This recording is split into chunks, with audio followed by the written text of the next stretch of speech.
اعوذ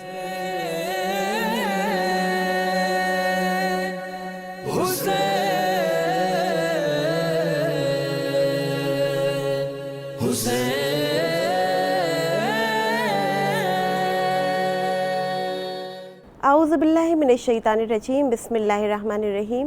السلام علیکم ناظرین، میں ہوں سمینہ زیدی۔ پروگرام کربلا پیغام زندگی میں آپ کا خیر مقدم ہے۔ کربلا ہمیں زندگی کا پیغام دیتی ہے، بندگی کا درس دیتی ہے۔ اللہ کی بندگی کے لیے اس طرح کوشش کرتے رہیں کہ حق بندگی ادا ہو جائے، حکم الہی کو معلوم کرنے اور اس کو بجا لانے کی کوشش کرتے رہیں۔ شہدائے کربلا نے حق بندگی ادا کرنے کے لیے اپنی جان کی بازی لگا دی۔ بس چاہیے کہ اللہ اور اس کے رسول کے بتائے گئے راستے پر چلیں کہ یہی سیدھا راستہ ہے۔ سورہ انفال کی آیت نمبر 24 میں اعلان پروردگار ہو رہا ہے، اے ایمان والو، اللہ اور رسول کی آواز پر لبیک کہو جب وہ تمہیں اس امر کی دعوت دے جس میں تمہاری زندگی ہے، اور یاد رکھو کہ خدا انسان اور اس کے دل کے درمیان حائل ہو جاتا ہے اور تم سب اسی کی طرف حاضر کیے جاؤ گے۔ امام حسین علیہ السلام نے دعوت الہی پر لبیک کہتے ہوئے مدینہ ترک کر دیا۔ مدینے کے بعد مکے سے بھی سفر اختیار کرنا پڑا، یہاں تک کہ کربلا کی زمین پر کائنات کی عظیم ترین ہستیوں نے راہ حق میں قربانیاں پیش کر دیں۔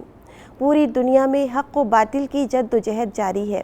40 کا پیدل مارچ ہمیں حق کے لیے آواز بلند کرنے کی طاقت دیتا ہے اور حق کی پیروی کی قوت عطا کرتا ہے۔ اس کے مختلف معنوی اور روحانی فائدے بھی ہیں۔ سفر عشق یعنی 40 کے موقع پر کربلا معلیٰ کا سفر، یہ وہ ایام ہے کہ ہر دل کربلا کا سفر اختیار کرنے کے لیے بے چین ہے۔ ہر دل میں کربلا جانے کی آرزو ہے کہ 40 کے موقع پر اپنے آقا کی زیارت کے لیے حاضر ہو سکے۔ کچھ خوش نصیب وہ ہیں کہ زیارت پر جانے والوں میں جن کا نام شامل ہے، اور وہ عراق کا سفر اختیار کرتے ہیں۔ نجف سے کربلا پیدل جانے کا شرف حاصل ہوتا ہے اور اپنے آقا کی خدمت میں سلام عرض کرتے ہیں۔ باقی لوگ اپنے وطن سے ہی آقا حسین کی خدمت میں سلام پیش کرتے ہیں اور زیارت 40 پڑھتے ہیں، نوحہ و ماتم اور عزاداری کرتے ہیں۔ جابر ابن عبداللہ انصاری پہلے زائر حسین ہیں کہ جنہوں نے 40 کے موقع پر زیارت حسین کی۔ آپ قبر حسین علیہ السلام پر زیارت کے لیے موجود ہی تھے کہ جب لٹا ہوا قافلہ شام سے رہا ہو کر کربلا پہنچا۔ بس چاہنے والوں نے گریہ و زاری اور ماتم کرتے ہوئے ایک دوسرے سے تعزیت پیش کی، اور پھر وہ ماتم ہوا کہ کوہرام مچ گیا۔ بڑا ہی دردناک منظر تھا۔ لوگ قبر حسین پر جمع تھے، گریہ کی صدائیں بلند تھیں اور مظلوم کربلا کی شہادت کی تعزیت پیش کی جا رہی تھی۔ کربلا کے قریب بستے والے لوگ بھی وہاں پہنچ گئے اور 3 دن تک عزاداری ہوتی رہی۔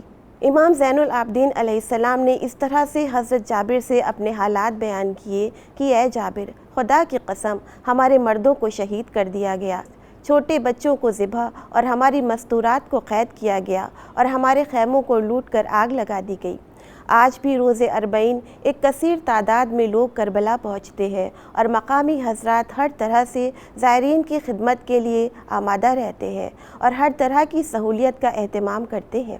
زائرین شہدائے کربلا کی زیارت کرتے ہیں اور عزاداری کرتے ہیں، اور اس طرح کی امام حسین علیہ السلام کے لٹے ہوئے کارواں نے رہائی کے بعد کربلا کی زیارت کی اور شہیدوں کا پرسہ پیش کیا۔ جناب جابر اور آپ کے اصحاب و انصار نبوت اور امامت کے لیے اپنی محبت کے اظہار میں اور یزید کے مظالم کا اظہار کرتے ہوئے اور اس کے مظالم کو لوگوں تک پہنچانے کے لیے روز 40 کربلا میں موجود تھے اور زیارت سید الشہداء کر کے لوگوں تک اس پیغام کو پہنچا رہے تھے کہ دیکھو، رسول کے اس پیارے نواسے کو کیسی مظلومیت کے عالم میں شہید کر دیا گیا۔ حسین حق پر تھے، حق کی راہ میں اپنی جانوں کو قربان کر دیا اور بھرا گھر لوٹا دیا۔ زیارت 40 کربلا والوں کی حمایت کے اعلان کے ساتھ ہی زمانے کے امام کے ساتھ تجدید وفا کا اقرار بھی ہے۔ سن 61 ہجری میں 10 محرم سے لے کر 20 محرم تک کا دور تاریخ کا اہم ترین دور ہے۔ روز عاشورہ جذبہ ایثار و قربانی اپنے کمال پر نظر آیا تو اس کے بعد کے دنوں میں ان دنوں کے حالات کا بیان خاندان پیغمبر کی تحریک نے واقعہ کربلا کو ابدیت عطا کر دی۔ کربلا کو صحیح معنوں میں وضاحت کے ساتھ بیان کرنا ہی اس واقعے کو پائے تکمیل تک پہنچانا ہے۔ زیارت اربعین کے لیے قدم بڑھانا دلوں کو نور ایمان سے منور کرتا ہے اور لشکر امام کا سپاہی بننے کے لیے جذبات قوی ہوتے ہیں۔ ہمیں ضرور ان زیارات سے مستفید ہونا چاہیے۔ سورہ توبہ کی آیت نمبر 112 میں اعلان پروردگار ہو رہا ہے، یہ لوگ توبہ کرنے والے، عبادت کرنے والے، حمد پروردگار کرنے والے، راہ خدا میں سفر کرنے والے، رکوع کرنے والے، سجدہ کرنے والے، نیکیوں کا حکم دینے والے، برائیوں سے روکنے والے اور حدود الہیہ کی حفاظت کرنے والے ہیں، اور اے پیغمبر آپ انہیں جنت کی بشارت دے دیں۔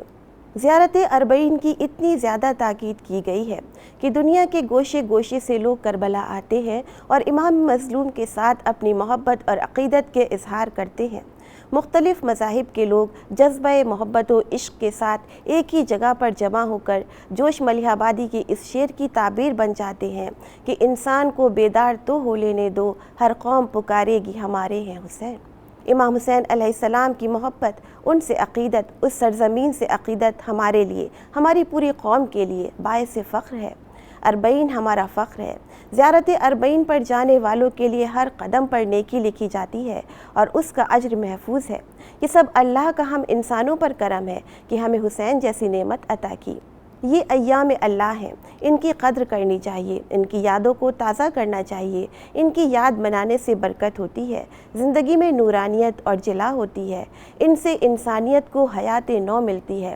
کائنات کے ذرے ذرے پر عالم امکان کے عظیم پیشوا کی حقیقت کا عکس نظر آتا ہے، ہر طرف خدائی جلوہ اور یاد نظر آتی ہے۔